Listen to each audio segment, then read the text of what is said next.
Moi, c'est ça que j'adore cette année, c'est que ma vie devient un laboratoire.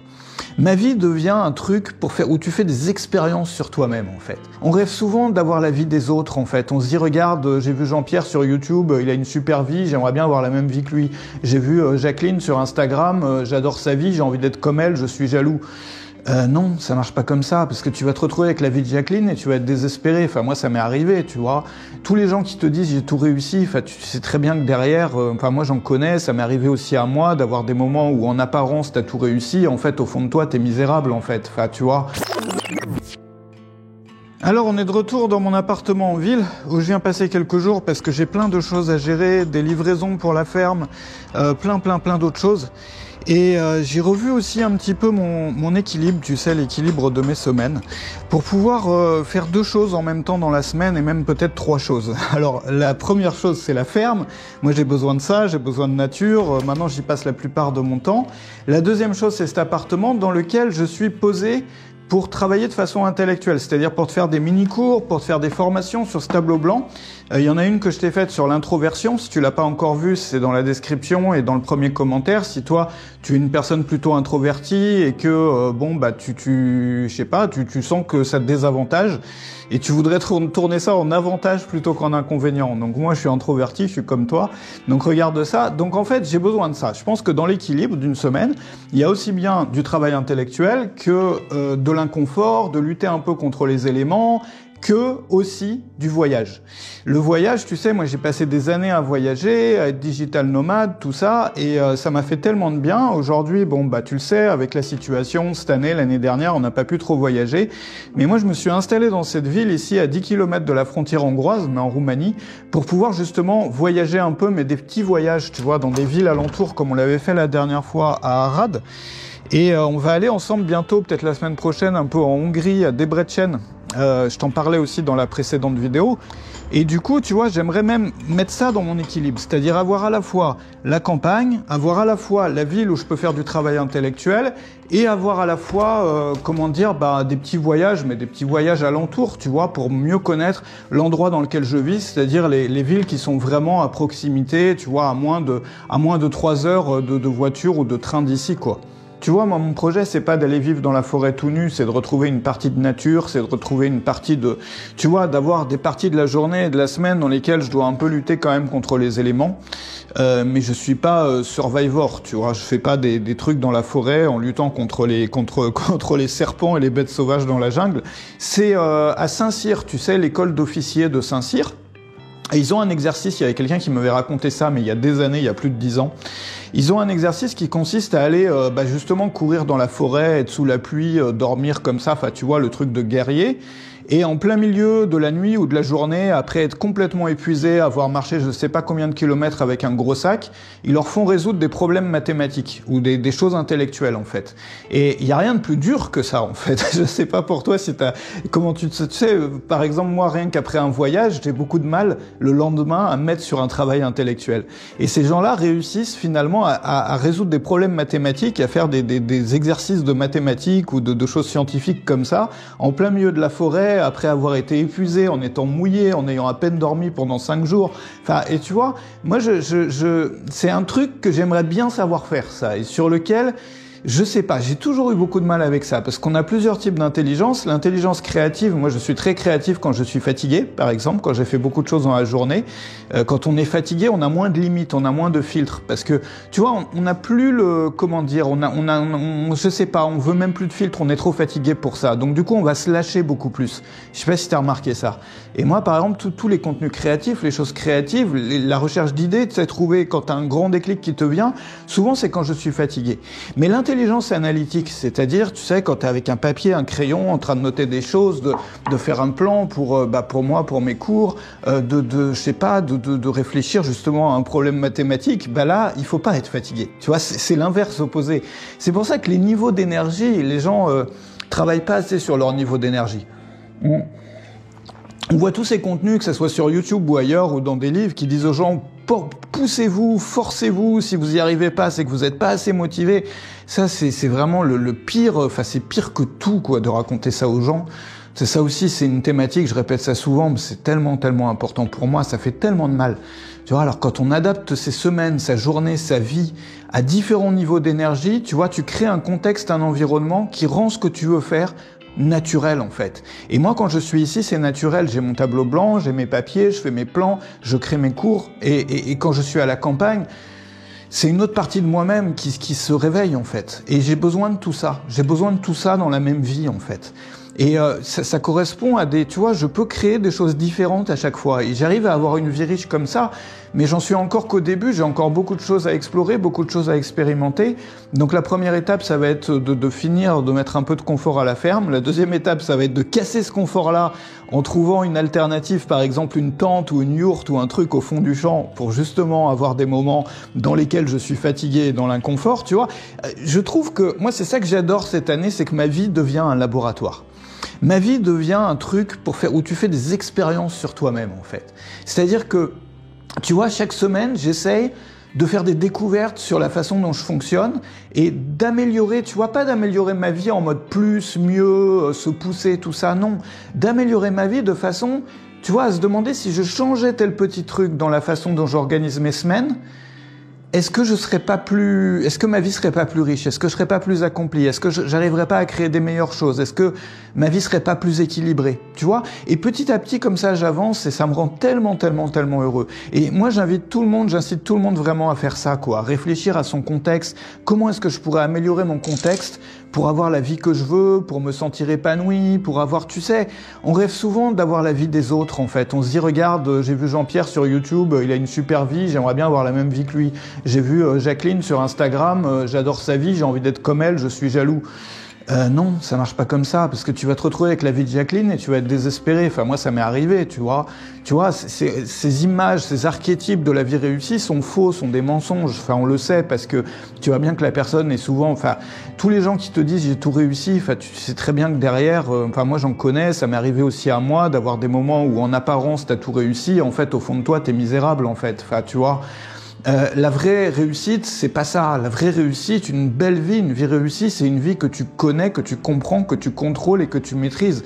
C'est-à-dire que tu as testé des choses avec les différents paramètres, tu vois, tu as amélioré ton... Moi, je crois beaucoup dans les rythmes, dans les cycles. Et là aussi, je vais me répéter, mais le cycle entre le jour et la nuit, le cycle entre l'hiver et l'été, le cycle entre, tu vois, les saisons, le cycle... Tout fonctionne par cycle dans la nature. Et nous aussi, on est des humains, donc on vient de la nature, on est des animaux à la base. Et donc on fonctionne par cycle. Et ces cycles-là, au sein d'une semaine, au sein d'un mois, au sein d'une année, si on arrivait à les rendre beaux et à faire en sorte qu'ils nous portent vers des belles choses, qui nous rendent plus grands, qui nous permettent d'accomplir plus, qui nous permettent, tu vois... Et le travail qu'on fait sur ces cycles-là, comment j'organise ma vie, comment j'organise ma journée, quel équilibre je crée, c'est ça qui nous porte vers le haut et qui nous porte vraiment tellement plus vers le haut que la pure force, tu vois. Moi, j'ai du mal avec tous ces contenus basés sur la force et la motivation. On dirait on est en train d'entendre un homme préhistorique avec un gourdin et un silex, là, qui est en train de nous dire tape-toi dessus, va plus fort, marche, voilà, enfin, c'est juste horrible, quoi. La vie est tellement belle et tellement grande et tu peux tellement... Tu vois, quand tu vois ta vie comme un laboratoire, comme quelque chose dans lequel tu peux faire des essais tous les jours, toutes les semaines, tu te sens pas mieux finalement? Tu fais pas des découvertes comme ça sur toi? Tu t'apprends à te connaître comme ça toutes les semaines, tu progresses et t'apprends à te connaître toi, t'apprends à connaître aussi davantage l'espèce humaine, comment on fonctionne en tant qu'humain. Et moi ça me plaît. Alors il y a une des choses moi que j'ai compris depuis longtemps, c'est que je suis introverti moi, tu vois. J'ai besoin de me recharger en étant seul. Voilà, c'est comme ça. Il y a plein de gens qui sont comme ça. Ça veut pas dire qu'on n'aime pas les gens.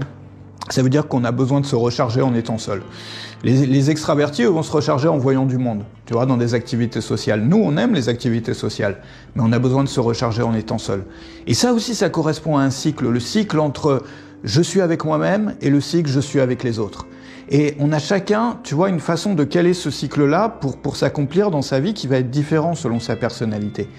Et je t'ai créé ce mini-cours qui s'appelle la boîte à outils de l'introverti pour te montrer ça, pour donner des outils pour bien vivre, si tu es introverti ou aussi si tu es entre les deux, ou si toi tu te sens, t'as pas mis de mots vraiment dessus, mais tu sens que tu es plus sensible que la moyenne, voilà, peut-être que ça peut t'aider, je sais pas. Regarde ça, moi je finis le café et puis je vais aller regarder après le magasin d'électroménager. tu sais, j'ai besoin d'un déshumidificateur pour la ferme. Tu vois, là, j'en profite quand je suis en ville, c'est vraiment truc sur truc, c'est-à-dire livraison, courses, tout ça, je fais le plein, je remplis ma voiture, en fait, de choses pour pouvoir tout amener en même temps à la ferme après.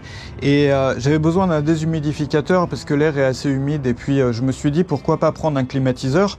Alors, un climatiseur, j'ai déjà un vieux climatiseur portable là-bas, mais je peux pas trop m'en servir parce que c'est pas pratique, faut ouvrir la fenêtre, donc du coup, l'air chaud rentre en même temps, enfin... Et un climatiseur, pourquoi? Parce que c'est la façon la plus efficiente de chauffer, tu sais, les pompes à chaleur.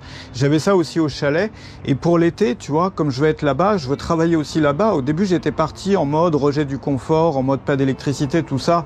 Mais comme je te l'ai expliqué, vu que j'y passe la plupart de mon temps, j'ai aussi des choses que je fais là-bas, de travail. Et donc du coup, je me suis dit, tu vois, le climatiseur, c'est génial parce que ça fait déshumidificateur, ça fait chauffage qui n'utilise pas beaucoup d'énergie, et ça fait aussi climatiseur comme son nom l'indique. Il faut savoir, je t'en reparlerai, mais ici, il fait en ce moment plus chaud qu'à Bangkok en Thaïlande. Voilà, les gens ne le savent pas. Ici, on a un climat semi-continental l'été, il fait plus chaud qu'en Thaïlande. Bon, c'est moins humide, mais bon, il fait pas toujours plus chaud, mais il y a des jours où il fait plus chaud. Et aujourd'hui, c'est un jour où il fait beaucoup plus chaud qu'à Bangkok. Donc on part au magasin d'électroménager, si tu veux, je t'emmène. Voilà, donc c'est là, tu vois, Altex, ici en Roumanie, il y a deux marques, il y a Altex et Flanco, c'est un peu comme Boulanger et Darty, tu vois, en France, quoi. C'est pareil, ils essayent toujours de te refourguer des garanties à chaque fois, des trucs, voilà, qui servent à rien. Et voilà, c'est dans la voiture. Bon, tu vois, le truc, c'est que chaque semaine, tu vois, j'essaye d'optimiser mes semaines pour remplir la voiture. À chaque fois que je rentre en ville, je ramène plein de choses. J'ai commandé aussi, je te montre là un lit et une armoire finalement qui rentrent dans ma voiture. Mais du coup je les ai commandés pour la semaine prochaine, tu vois, avec la date de livraison semaine prochaine. Parce que comme ma voiture est monopolisée là, elle va rester quelques jours pendant que je reste en ville avec ça dedans. Tu vois, et à chaque fois, chaque semaine c'était comme ça quoi. Donc là on arrive sur la fin et c'est plutôt pas mal. Voilà, maintenant il faut que je rentre à la maison, enfin à l'appartement, parce que j'ai des livraisons. Et à chaque fois c'est pareil, c'est que pour les livraisons je suis obligé de rester, enfin c'est compliqué, tu vois. Donc il y avait aussi la gestion du temps de ce côté-là pendant tout le projet qui était assez compliqué, parce que vu que je peux pas vraiment me faire livrer là-bas, tu vois, quand j'ai des livraisons je suis obligé d'attendre ici. Et là j'ai 2-3 trucs que j'attends aussi pour mon organisation. Je te montrerai notamment un tableau blanc de voyage pour pouvoir travailler en voyage quand je fais des mini-cours et des formations. Bref, je vais reprendre la voiture. Et on est parti. Bon voilà, ça y est, hein. J'ai reçu mes livraisons finalement, donc je vais pouvoir repartir tranquillement à la ferme après. J'ai fait tout ce que je devais faire en ville. Je vais quand même passer la nuit ici et puis demain je retourne à la ferme. Alors qu'est-ce que c'est que ça? Ah ouais. Ah non, j'ai encore un colis que j'ai pas encore reçu du coup. Ça c'est un tableau blanc. Alors tu vois, ça va pas du tout en fait. J'ai mal dû regarder la taille. Parce que j'ai ce tableau blanc qui me sert à faire les mini-cours et les formations, mais je voulais avoir quelque chose que je puisse transporter en voyage, tu vois, qui rentre dans ma valise pour que je sois plus libre géographiquement, que je puisse travailler à la ferme, que je puisse travailler si je vais en Hongrie. Là, je prévois d'aller en Hongrie, je te disais. Et la Hongrie, c'est pas loin, c'est à une dizaine de kilomètres d'ici, tu vois, je prévoyais d'y aller.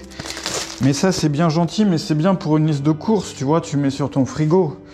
Enfin, moi, il est pas magnétique parce que c'est une cuisine aménagée, mais ouais, ça, je vais pas pouvoir travailler avec ça. Ça, je peux pas faire. On peut essayer, mais bon, attends, je vais chercher un marqueur.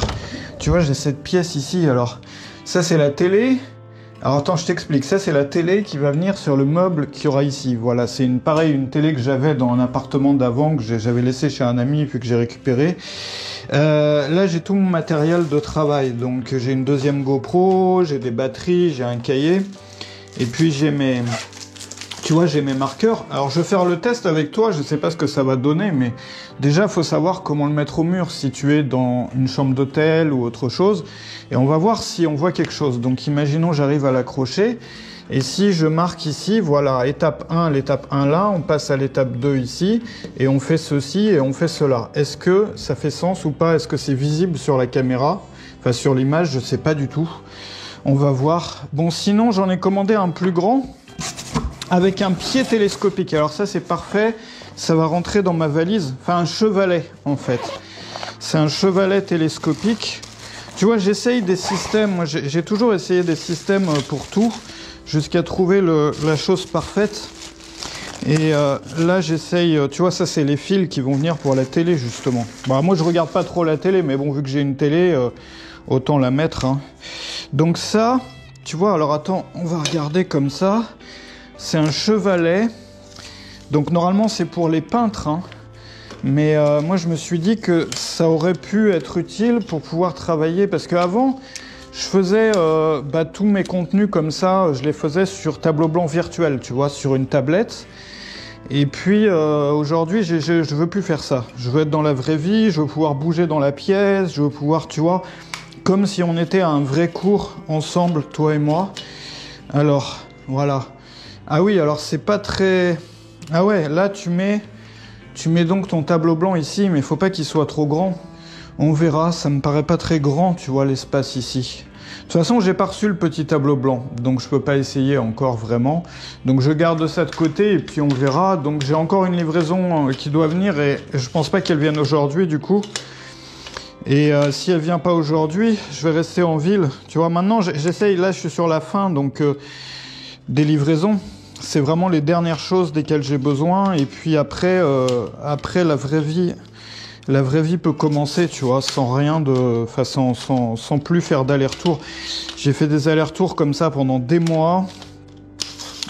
Déjà... Attends, il y a quelqu'un qui m'appelle, attends. C'est peut-être une livraison, du coup, attends. 2 secondes. 2 secondes. Allô, Da ? Voilà, bon, c'était pas une livraison. C'était un ami qui m'appelait pour un truc. Donc voilà, je suis encore en attente, encore un petit peu en attente. Et donc du coup, tu vois, j'ai fait que des allers-retours. Déjà, quand je faisais cet appart-là, enfin quand c'est pas moi qui ai fait les travaux, tu vois, c'était des professionnels. Mais j'étais toujours en aller-retour entre l'Airbnb dans lequel j'étais, et puis ici, et puis aller chercher des paquets et des colis. J'ai fait ça pendant des mois. Et ben là, j'ai fait la même chose pour la ferme. Et c'est aussi pour ça, tu comprends, que j'ai vraiment besoin maintenant de me reposer, enfin pas de me reposer parce que j'aime pas trop rien faire, tu vois, mais enfin de pouvoir passer à autre chose, quoi. Donc là, tu vois, c'est toute une nouvelle vie qui s'est mise en place comme ça en l'espace de quelques mois et j'en suis très très content et je sais enfin tu vois, j'ai enfin comment dire, tu sais, avant je changeais de vie tout le temps, quoi, tous les X mois, tous les X années, tous les 2 ans à peu près, je changeais complètement de vie, parfois de pays, tout ça. Et aujourd'hui, là, j'ai tellement mis d'efforts dans la construction de cette nouvelle vie-là que je sais pourquoi, tu vois, je la vis. C'est que j'ai mis tous ces efforts, j'ai voulu construire ça autour d'un équilibre et j'en pars pas, quoi. Enfin, il y a pas moyen. Là, maintenant, là, tu vois, vu tout ce que j'ai... Enfin, je sais pas, là, c'était une... Bref, je suis content. Et je te conseille vraiment de faire la même chose si t'es comme moi, t'es un peu dans une phase de transition dans ta vie, tu t'aimerais peut-être démarrer une nouvelle saison, mais tu oses pas, ou tu te demandes... Attends, pourquoi ça marche pas, ça? Et tu te demandes si ça serait vraiment, tu vois, est-ce que je dois tout quitter pour faire cette nouvelle vie-là? Est-ce que ça vaut l'effort que je vais mettre? La réponse, elle est oui. Maintenant, le bonheur qu'on en tire, il est pas toujours proportionnel à l'effort aussi, quoi. Tu vois, comme moi, je tire beaucoup plus de bonheur de cette ferme que j'ai acheté 11 000 € que de cet appartement, même si cet appartement me sert au niveau pratique, tu vois, pour les livraisons, pour le travail intellectuel, tu vois, bref, un peu pour tout ça, et puis un peu comme refuge, tu vois, s'il y a des problèmes là-bas, parce que j'ai quand même une ferme dans laquelle, tu vois, il pleut dans la chambre, voilà, il y a des problèmes à régler, donc c'est un peu le refuge, et puis bon, c'est ma base, c'est là aussi où j'ai tout, tu vois, toute mon organisation, tout mon rangement, et j'ai un peu je pense que c'est ça qui m'a manqué pendant mes années de digital nomade, tu vois, d'avoir ça, d'avoir tous mes trucs bien classés, d'avoir un peu ma réserve, quoi, tu vois, un peu mon dépôt, ma réserve avec tous les objets desquels je peux avoir besoin un jour, à la fois pour le travail, à la fois pour mes projets, un peu un atelier, quoi, tu vois. Voilà, un atelier pour mes projets. Alors, ce que je te propose, c'est que je t'ai mis le mini-cours qui se trouve dans la description sur l'introversion. L'introversion, encore une fois, c'est pas une tare, hein, c'est quelque chose duquel on peut vraiment tirer parti. C'est quelque chose qui te permet de faire des projets, des choses, de devenir quelqu'un que les autres ne peuvent pas devenir. Il faut vraiment le voir comme un avantage. Moi, c'est mon cas, je suis introverti, de plus en plus au fil des années d'ailleurs, parce que c'est des choses qui peuvent changer. Et il faut que tu regardes ce mini-cours si tu te demandes comment ça fonctionne l'introversion. Est-ce que je suis normal? Est-ce que je suis pas normal? Je vais te montrer le lien avec la sensibilité. Tout ça, c'est dans la description et dans le premier commentaire. Je voudrais te remercier d'avoir regardé cette vidéo, d'avoir passé ce temps avec moi. Et je te mets 2 autres vidéos que tu n'as peut-être pas encore vues, qui s'affichent à l'écran en ce moment, que tu peux regarder. Donc des vidéos qui sont parmi les dernières. Enfin, il y en a une, c'est la toute dernière, et il y en a une autre qui est choisie automatiquement par YouTube, en fait, en fonction de celles que tu as ratées et qui peuvent valoir le coup d'être vues. Donc je te laisse là-dessus. Un grand merci à toi et à la prochaine dans la prochaine vidéo.